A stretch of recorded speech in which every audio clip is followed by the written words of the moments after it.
গেল ১৬ জুলাই জগন্নাথ বিশ্ববিদ্যালয় ক্যাম্পাস থেকে মিছিল নিয়ে বের হন বৈষম্য বিরোধী ছাত্র আন্দোলনের শিক্ষার্থীরা। এক পর্যায়ে বাধার মুখে পড়ে মিছিলটি। আন্দোলনকারীদের ওপর হঠাৎ করেই হামলা চালায় আওয়ামী লীগ, যুবলীগ ও ছাত্রলীগের নেতাকর্মীরা। পুলিশের সামনেই শিক্ষার্থীদের ওপর চালানো হয় গুলি। এ সময় গুলিবিদ্ধ হন জগন্নাথ বিশ্ববিদ্যালয়ের ৩ শিক্ষার্থী। সেদিন পেটে গুলিবিদ্ধ হয়ে অল্পের জন্য বেঁচে ফিরেন জগন্নাথ বিশ্ববিদ্যালয়ের মার্কেটিং বিভাগের ২য় বর্ষের শিক্ষার্থী অনিক কুমার দাস। ২ মাস পরও দগদগে ক্ষত বয়ে বেড়াচ্ছেন মেধাবী এই শিক্ষার্থী। শারীরিক জটিলতা নিয়ে কাটছে তার দিন। জগন্নাথ বিশ্ববিদ্যালয় প্রথম থেকেই আন্দোলন ছিলাম, আর প্রথম থেকে সাধারণ শিক্ষার্থী একত্র করে আমি যে সামনে থেকেই নেতৃত্ব দিয়েছি। এর ১৫ই জুলাই সারা দেশে যে সন্ত্রাসী ছাত্রলীগ, যুবলীগ আমাদের বিশ্ববিদ্যালয়ের ভাইদের উপর একটা হামলা করে, নৃশংস হামলা বলা যায়, তার প্রতিবাদ স্বরূপ আমরা ১৬ই জুলাই একটা প্রতিবাদ মিছিলের আয়োজন করি। আমাদের হাতে কিছুই না, বেশিরভাগ শিক্ষার্থী খালি হাতে ছিল। আমাদের যে রাস্তার পাশে যে হয়তো একজনের হাতে লাঠি ছিল, শুধুমাত্র লাঠি। তখন আমরা এইগুলা নিয়ে আমরা বিশ্ববিদ্যালয় ক্যাম্পাস যে প্রধান ফটক, সেখান থেকে আমরা বেরিয়ে তাঁতীবাজারের উদ্দেশ্যে রওনা দিলাম। এর মধ্যে সিএমএম কোর্ট মানে কোর্ট কাচারি থেকে যুবলীগ, আওয়ামী লীগ এবং ছাত্রলীগের সন্ত্রাসীরা একযোগ হয়ে দেশি অস্ত্র, রামদাও, চাপাতি এবং বন্দুক নিয়ে আমাদের উপর একটা অতর্কিত হামলা করে। এই আমরা আমাদের অনেকে ভাই যে রামদাওর কোপে তাদের হাত কেটে গেছে। হঠাৎ করে তারা বন্দুক ছোড়া শুরু করে। যখন বন্দুক ছোড়া শুরু করে, আমরা কিছু ছেলে, এর মধ্যে আমি একজন ছিলাম, আমরা সামনে দাঁড়িয়ে তাদের গুলি করছে আওয়ামী লীগ সন্ত্রাসীরা করছে, এদের সাথে ছাত্রলীগ, যুবলীগ যুক্ত ছিল এবং পুলিশ পাশে দাঁড়িয়ে তাদের প্রোটেকশন দিচ্ছিল। তাদের অ্যাটাক করতে দিচ্ছিল না, আমরা শুধু দাঁড়িয়ে গুলি খাচ্ছিলাম। আমরা মার খাচ্ছি, পুলিশ তাদের আটকাচ্ছে। মানে এমনভাবে যে আমরা যে একটা প্রতিঘাত করব এটা সুযোগ দিচ্ছে না, আমরা যে মার খাচ্ছি পুলিশ তাদের যে আগলে রাখছে, এরকম একটা অবস্থায়। সো আমরা যখন তার গুলি মারা শুরু করে, আমরা তার সামনে দাঁড়িয়েছিলাম, তখন একটা গুলি এসে আমার পেটে লাগে এবং পরবর্তী গুলি যখন দাঁড়িয়ে যায়, আরেকটা গুলি সে আমাকে ধার থেকে আমাকে টার্গেট করে মারে। কারণ আমি প্রথম থেকেই আন্দোলনের সামনে দাঁড়িয়ে নিতেছিলাম এবং ১৫ তারিখে আমি একটা আহ্বান দিলাম যে আপনারা আন্দোলনে আসেন, যদি গুলি লাগে প্রথম বুক পেতে আমি দিব। মানে বলা যায় যে জগন্নাথ ক্যাম্পাসে ছাত্রলীগের সন্ত্রাসীরা একটা টার্গেট করেই আমাকে গুলিটা মেরেছে। এবং ১৬ জুলাই আমি গুলি খাওয়ার পরবর্তী সময় আমার বন্ধুরা, আমার ওখানে বন্ধু মাহি ছিল, আরিফ ছিল, আসিফ ভাই ছিল, এরা আমাকে নিয়ে ঢাকা মেডিকেল উদ্দেশ্যে রওনা দেয়। গুলি লাগার ফলে আমার খাদ্যনালী সম্পূর্ণ ড্যামেজ হয়ে যায়, পাকস্থলী ড্যামেজ হয় এবং অ্যাপেন্ডিক্স সম্পূর্ণ বাদ দেওয়া লাগে, কারণ ওটা গুলির সম্পূর্ণ নষ্ট হয়ে যায়। পরবর্তী আমার 4.5 ঘন্টা লম্বা অপারেশনের পর আমাকে আইসিইউতে রাখা হয় প্রায় 7 দিন। পরবর্তী পোস্ট অপারেটিভে 3 দিন রাখা হয় এবং তার পরবর্তী আমাকে জোর করে রাজনৈতিক বিভিন্ন ভয়ভীতি দেখিয়ে আমাকে জোর করে হাসপাতাল থেকে বের করে দেওয়া হয়। ঢাকার পরিবেশ ভালো না, আমাকে মারার জন্য জগন্নাথ ছাত্রলীগ থেকে শুরু করে কেন্দ্রীয় সংসদের অনেকে আমাকে খুঁজতেছিল। তো আমাকে চলে যাওয়া লাগে বাড়ি, এবং বাড়ি যেয়েও আমাকে স্থানীয় আওয়ামী সন্ত্রাসীরা আমাকে মারার জন্য বিভিন্নভাবে বাড়ি প্রতিদিনই আসতো। তো বাড়িও আমি যেতে পারি না, আমি প্রায় 7 দিন পলাইছিলাম এক আত্মীয়র বাড়ি। এভাবেই চলতো। পরবর্তী 5 আগস্টের পরেও তারা আমাকে মারার জন্য বিভিন্নভাবে খুঁজতেছিল। পরবর্তী প্রায় 7 দিন পর স্থানীয় প্রশাসন, আমার বিশ্ববিদ্যালয়ের যে বড় ভাই বাসিত ভাই, এদের সহযোগিতায় আমি আমার বাড়ি যেতে পারছি। আমার যখন প্রথম অপারেশন হয় তখন যে আমি পুরোপুরি সুস্থ হয়ে ঢাকা মেডিকেল থেকে বেরোতে পারতাম, তাহলে হয়তো আজকের দিন দেখা লাগতো না। কারণ তারা আমাকে সুস্থ হওয়ার আগে আমাকে জোর করে বের করে দিয়েছে, যার ফলে এখনও আমি অসুস্থ, এখনও মুভমেন্ট করতে পারছি না। আমার যেখানে সেলাইয়ের জায়গায় এখনও ওখানে ব্যথা করে, আমি রাত্রে ঘুমাতে, এই যে সারা দিন শুয়ে থাকতে হচ্ছে, এটা একটা কতটা অসহ্য যন্ত্রণা তা বলে বোঝানো যাবে না। পড়াশোনায় পিছিয়ে পড়ায় নিজের ভবিষ্যৎ নিয়ে শঙ্কায় আছেন অনেক। পুরোপুরি সুস্থ জীবনে ফেরা নিয়েও সন্দিহান তিনি।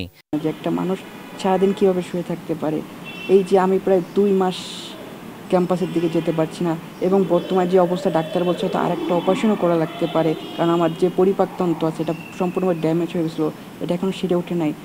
এখানে কিছু যদি খারাপ কিছু হয়ে থাকে আমাকে হয়তো আরেকটা অপারেশন করতে হবে, সেখানে আমার তো আরও 2-3 মাস এভাবে হসপিটালের বিছানায় থাকতে হবে।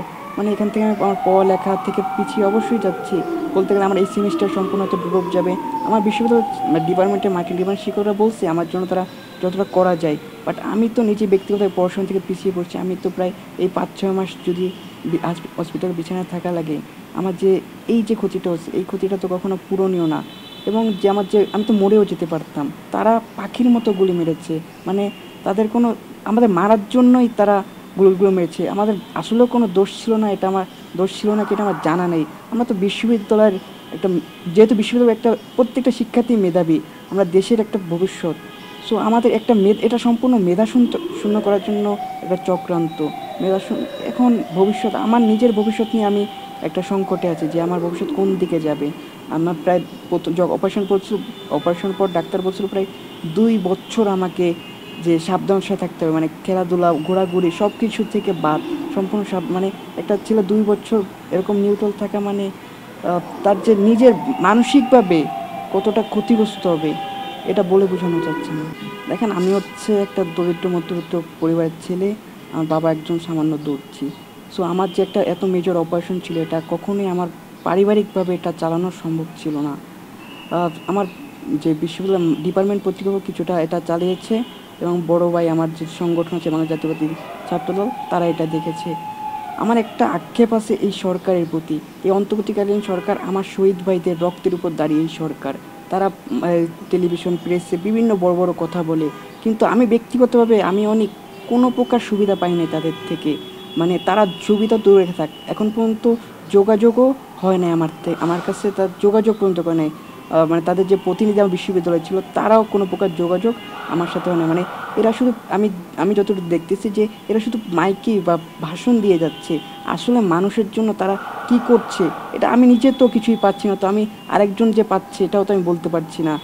সারা দেশে প্রায় 1000-এর কাছাকাছি মানুষ মারা গেছে, তারা এদের রক্তের উপর দাঁড়িয়ে আজকে এই সরকার, কিন্তু এই 1000 পরিবার কি আজকে তাদের যে প্রাপ্যটুক তাকে পেয়েছে?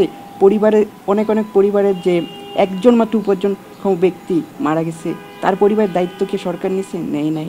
দীর্ঘদিনের চিকিৎসার ব্যয়ভার বহন করতে হিমশিম খাচ্ছে অনেকের পরিবার। বিশ্ববিদ্যালয় আর সহপাঠীরা পাশে থাকলেও মিলেনি তেমন কোনো সহযোগিতা। অনেকের এমন পরিণতি ভাবাচ্ছে তার সহপাঠী ও শুভাকাঙ্ক্ষীদের। পরিবারের তারা 4 জন আছে, তার বাবা কিন্তু ক্যান্সারে আক্রান্ত। আমি যখন পরিচিত হওয়ার পরে যখন সে ক্লোজ হয়েছে, সব সময় খোঁজ খবর নিচ্ছে, ইউনিভার্সিটি যে তার সাথে দেখা হচ্ছে, তখন বলতো যে আব্বু খুব অসুস্থ, তখন জানলাম যে ক্যান্সার আক্রান্ত, আঙ্কেল দীর্ঘদিন থেকে ক্যান্সার আক্রান্ত। তো সেই ক্ষেত্রে তার বাবা, সে বড় সন্তান, আর তার মা আছে, উনিও অসুস্থ, আর তার ভাই আছে যে এখন বিশ্ববিদ্যালয়ে পরীক্ষা দিবে। যদি গত 16ই জুলাই যদি অনেকের কিছু হয়ে যেত, তাহলে এই পরিবারকে আসলে ওদের ভবিষ্যতে মানে শেল্টার দেওয়ার মধ্যে কেউ থাকতো না, মন ভেঙে পড়তো। এবং তার সম্ভাবনাময় যে ছোটো ভাই আছে, সেই ছোটো ভাই কিন্তু তার সাহস হারিয়ে ফেলতো যে আমি অ্যাডমিশন টেস্ট দিয়ে বিশ্ববিদ্যালয়ে ভর্তি হব। কিন্তু অনেক যদি কিছু হয়ে যেত, আপনি বুঝতে পেরেছেন, একটা মানুষ চলে যাওয়া আর টিকে থাকা, এটার মধ্যে একটু অবশ্যই পার্থক্য আছে। ও অনেক কষ্ট করতে হবে আগামী 2-3 বছর, ওকে পূর্ণ সুস্থ হতে হলে ওকে কষ্ট করে যেতে হবে, সংগ্রাম করে যেতে হবে নিজের শরীরের সাথে। ও যে পড়াশোনা করছে, খুব কষ্ট করে পড়াশোনা করতো, 2টো টিউশনি করতো, 2টো টিউশনি রানিং ছিল।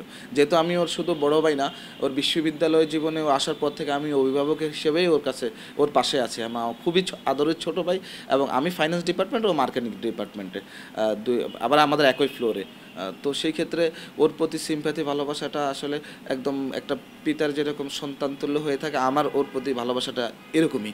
মানে ছোটো ভাই, এবার আমি ওর সন্তান তুল্য ছোটো ভাই হিসেবে ওকে আমি সবসময় দেখতাম। তো ওর এই দুর্যোগে, এই কষ্টের সময় আসলে আমরা কেউই ভালো থাকতে পারিনি। আমরা এভরিবডি ওই দিন ঢাকা মেডিকেলে, দেশের পরিস্থিতি খুবই খারাপ ছিল, থাকার পর তো আমাদের যেহেতু একটা পলিটিক্যাল পরিচয় আছে, তবুও আমরা কিন্তু রিস্ক নিয়ে গিয়েছিলাম। আমাদের অনেকে অ্যারেস্ট করেছিল ওখান থেকে, এবং আমি একটু জন্য বেঁচে গিয়েছিলাম শুধু ওর ভালো ট্রিটমেন্টের জন্য। 4.5 ঘন্টা ওর অপারেশন হয়েছিল। তো সেক্ষেত্রে একটা ছেলে যদি ওই দিন চলে যেত, তাহলে ওর পরিবার নিঃসন্দেহে ভেঙে হতো। এরকম কিন্তু গত আন্দোলনে বাংলাদেশে অনেক পরিবার আছে। ও গুলিবিদ্ধ হওয়ার পর থেকে ওর বিভাগ এবং ইউনিভার্সিটি সবসময় সার্বিক খবর নিচ্ছে। তার সাথে সাথে দেশনায়ক Tarique Rahman many times phone দিয়ে বিভিন্ন ডক্টরের কাছ থেকে, আমাদের যে ডক্টররা আছে আমাদের জাতীয়তাবাদী দলের, আমাদের ডক্টর রফিক ভাই থেকে শুরু করে ডক্টর আমান ভাই, ডক্টর সহ সম্পাদক, এরা সবাই কিন্তু ওকে এসে দেখে গেছেন, সবাই খোঁজ খবর নিয়েছেন। এবং আমাদের বিশেষ করে ছাত্রদল কেন্দ্রীয় সংসদের সভাপতি রাকিব ভাই এবং নাসির ভাই সর্বোচ্চ আমার কাছে সবসময় ওর খোঁজ খবর নিয়েছেন। এবং ছাত্র বিষয়ক সম্পাদক ওর রকিবুল ইসলাম বকুল ভাই, উনিও ওর সবসময় খোঁজ খবর নিচ্ছেন। তো সেই ক্ষেত্রে অনেক খোঁজ খবর আমরা রেখে যাবো ইনশাল্লাহ, এটা অব্যাহত থাকবে। আর অনেকরা যেন হারিয়ে না যায়, এই দেশের এই বর্তমান ফ্যাসিজমের যেই পতন হয়েছে, এটা কিন্তু এই অনেকদের রক্তের বদলাই পতন হয়েছে। তো আমরা একটা রাজনৈতিক পরিবার, রাজনৈতিক দলের মানুষ হিসেবে না, সাধারণ শিক্ষার্থী হিসেবে আমি বলতে চাই, অনেকদের অবদানের কারণেই কিন্তু আজকে বর্তমান যে অন্তর্বর্তীকালীন সরকার তারা এসেছে। তারা যদি রাজনীতিক এত বক্তব্যতে সীমাবদ্ধ না থেকে যারা আহত হয়েছে, নিহত হয়েছে, তাদেরকে নিয়ে ব্যস্ত থাকে, আমাদের মনে হচ্ছে ভালো হবে। সরকারের পতন হয়েছে, বর্তমানে আমরা এত সুন্দর একটা স্বাধীন রাষ্ট্র পেলাম দ্বিতীয়বার, একটু যতটুকু ওর প্রাধান্য দেওয়া উচিত আমার ব্যক্তিগতভাবে মনে হচ্ছে না অতটুকু কোনোভাবে কোনো কিছু হচ্ছে। বৈষম্য বিরোধী ছাত্র আন্দোলনে আহত সবাই যেন সহযোগিতা পান, এমনটাই চাওয়া অনেকের। শহীদ ভাইদের রক্তের উপর দাঁড়িয়ে এই সরকার, আমি অনেক কোনো প্রকার সুবিধা পাই নাই তাদের থেকে। Waliul Sakib, ATN news, Dhaka. যোগাযোগও হয় নাই আমার কাছে, তার যোগাযোগ পর্যন্ত করে নাই।